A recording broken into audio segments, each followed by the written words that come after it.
Alright, so today's entry brought to you in part by the City of New Orleans and the fine establishment that is now the Jazz Museum. So today ended up being day number 3 with Tender Lady, and as she just messages me just now in New Orleans. So today was the record raid at the New Orleans Jazz Museum. And it was at first didn't know if we were actually going to be able to make it together, or she wasn't going to make it. She had some other plans, but ended up working out. So I ended up getting in the city a little early at like 10, and she messaged me. So she's jokingly like, "So what, you trying to get a head start? Like, you trying to find all the records before I can get to them?" I'm like, I didn't know if you were coming or not, whatever. Which I actually didn't end up going to that breakfast spot I wanted to go to. Maybe make that a date next time or something like that. I tried to walk to get beignets. It was packed as hell as always, and then I ended up walking back because it was like right around the corner from the museum. So got there.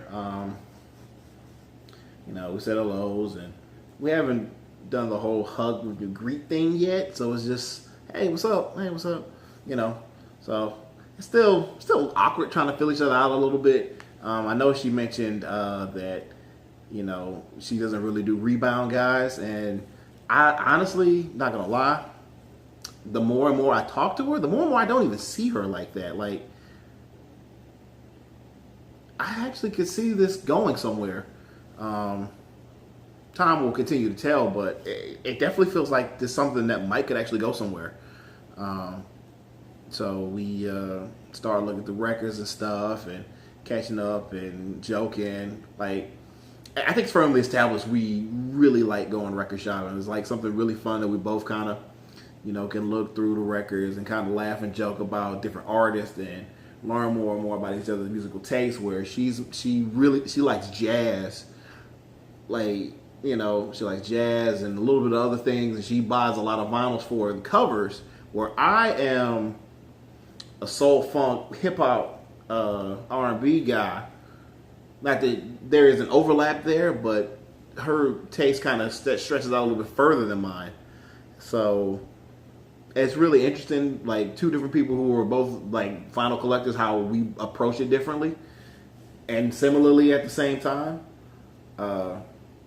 Thankfully, there was no Prince to be found today, so we didn't have to argue over that. But I did tell her the next Prince album we find is hers, since she let me get Around the World in a Day on our first date. So we're joking around, and we run into one of her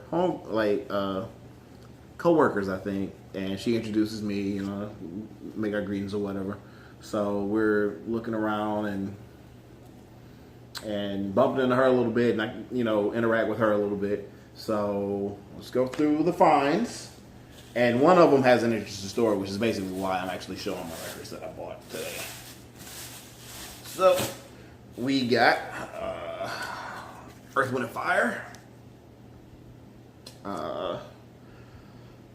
All in All, which has Serpentine Fire, Love's Holiday on it. So that's why I ended up picking this one up. I got this for $1, but I figured I needed to get it. Busta Rhymes, Pastor Vassier Part 2. Just cause.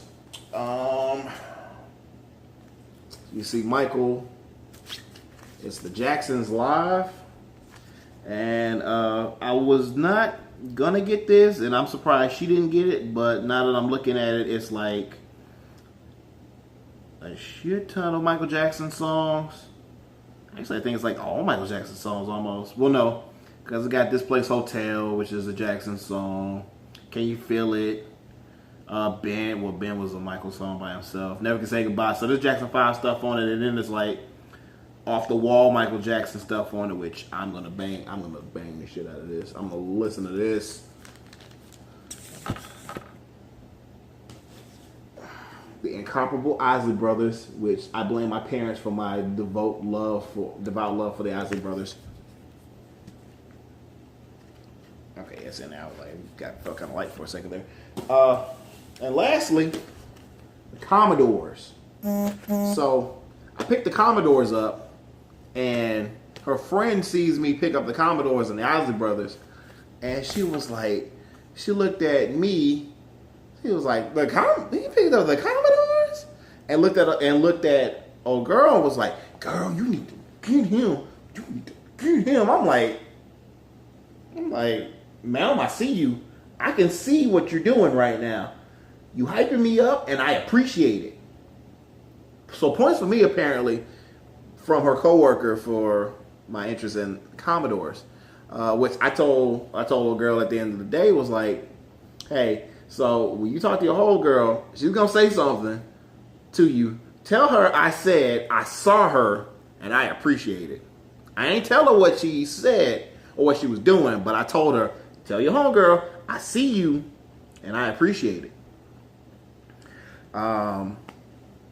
Also, while I was, burning time waiting for old girl to get to the museum, I picked up a new set of Tampa Bay Buccaneers beads with the new logo, so go Bucks.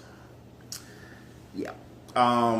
So we finished up. We stayed in there a little over an hour, and we looked through like most of the records. But by the time we got about an hour between walking a little bit and the amount of energy, like mental energy it takes for me to focus, I was tired. I was like, ooh, like we got towards the end. I was like, I'm not even really gonna look that hard for any prints because I'm getting close to my money limit. Like, I could probably find some if I looked hard enough, but my brain is already kind of running on gas.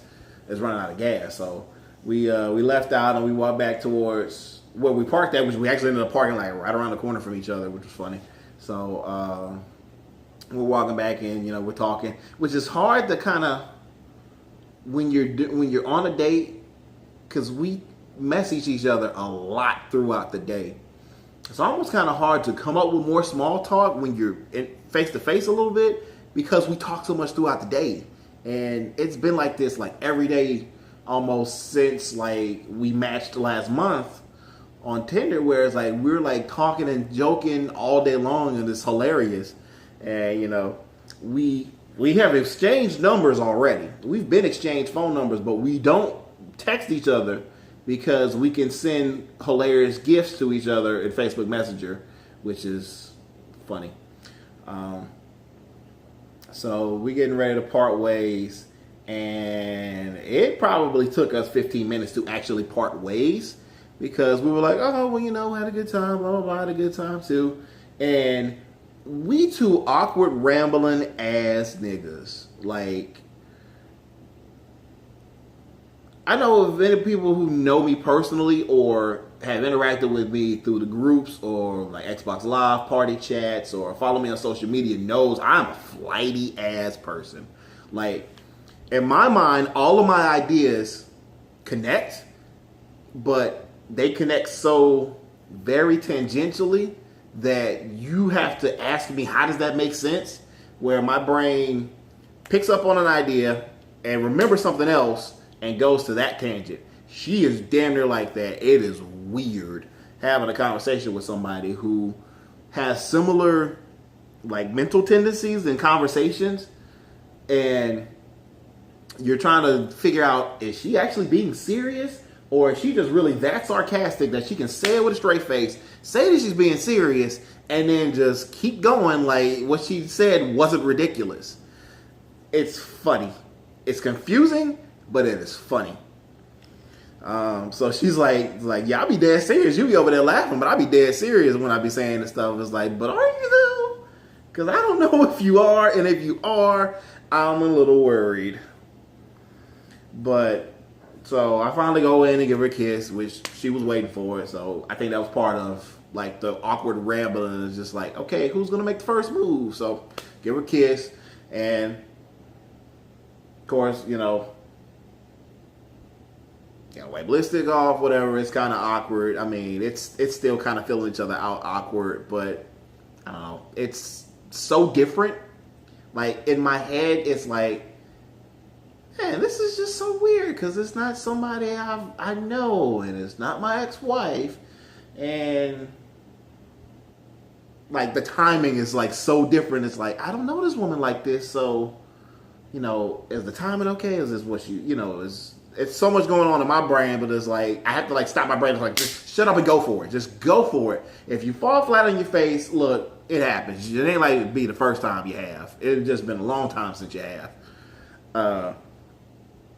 But well received, and we end up rambling for like another 5 minutes before we finally walked away from each other. I'm like one of us has to walk away because we're gonna keep talking if we don't. So we finally walked away, and I get in my car, I leave, and she walks to her car, gets in her car, and she leaves. And of course, I don't get half a mile away from her, and she's like, I'm glad you came out. And I was like, yo, I'm glad you did too. I'm glad you were able to make it. It made it even more enjoyable that you were able to make it. Smiley face emoji. I was like, yeah, give me the fucking emojis, yes. So that's today's date. Hopefully we're looking forward to date number 4. No sex. Sorry, people. And for one, we weren't even near anywhere where we could have. I mean, I don't know where she lives at yet. She hasn't been to Bay St. Louis. And she had the plan, so hey, I'm sorry. I was hoping, but I'm not in a rush. Not rushing. I've been enjoying things so far. It's been kind of nice and easy. There's not a lot of expectation, which is good. And no, I don't look at her like a rebound. I think I gave there's some stuff I still need to work on as far as letting go of what happened, of the marriage and everything. But it's not crazy stuff that I'm taking out on her. It's just like I'm still a bit triggered, and when I get triggered about what happened, I want to talk about it, but I know it's not something I need to constantly do, or especially around her. Like now, if it's like Ricky, or if it's like some of the other homies, like maybe.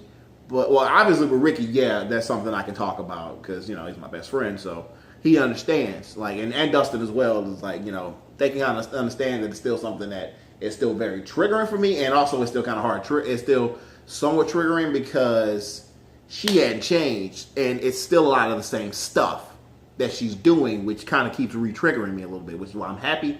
I miss Naora a lot, but I'm happy I haven't had to deal with Toya. So, but yeah, I'm looking forward to date number 4. Maybe she'll come over here to the Bay, and I can show her around town, and see where we go from there. But yeah, it was a good week, good time. We were supposed to try to get together yesterday here in the Bay, but some things happened and wasn't able to do that. But I'm glad we got to hang out today, and she's still talking to me now.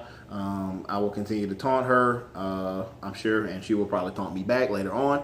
But this is old Cap. Until the next date, signing off. Peace.